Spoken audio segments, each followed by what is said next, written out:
Africans in the Atlantic World, Chapter 2. Now, let's begin with another apology.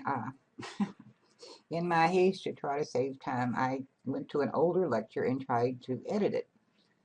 Well, my editing skills need a little bit more updating.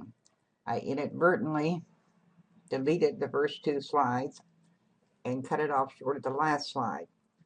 So to prevent having to re-record the entire lecture, which takes several hours, believe me, by the time you process it and send it to YouTube, I'm just going to do this little short addition to ones I did delete.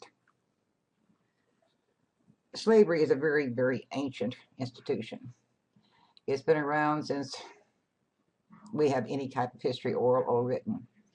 And the way you became a slave was you were either a debtor, you owed somebody some money you couldn't pay, or you were sold into slavery, born into slavery, or you were a captive of a war, or even of a kidnapping.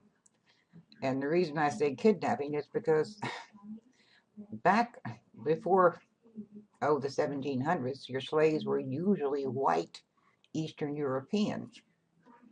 And even the great St. Patrick was kidnapped and sold as a slave into Ireland. And when he finally escaped, he went on to do his thing.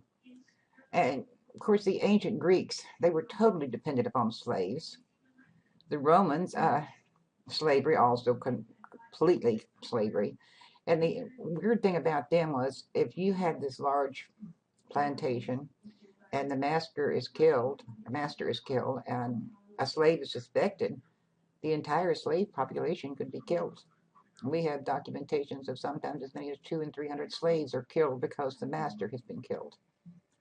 In Athens, the supposed center of democracy, 3/4 of the population were slaves. Why?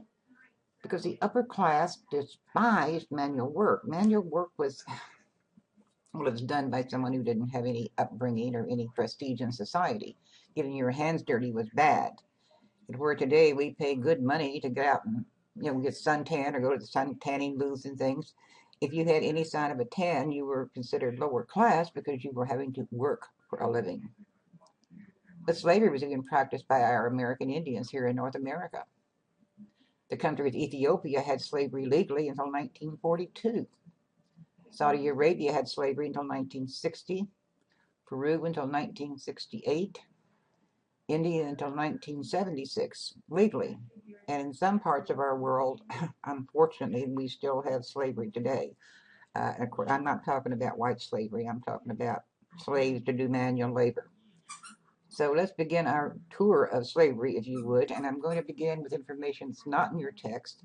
It's information I have done research and got for you. It's on the Muslim slave trade. So now you can end this and go to the actual lecture.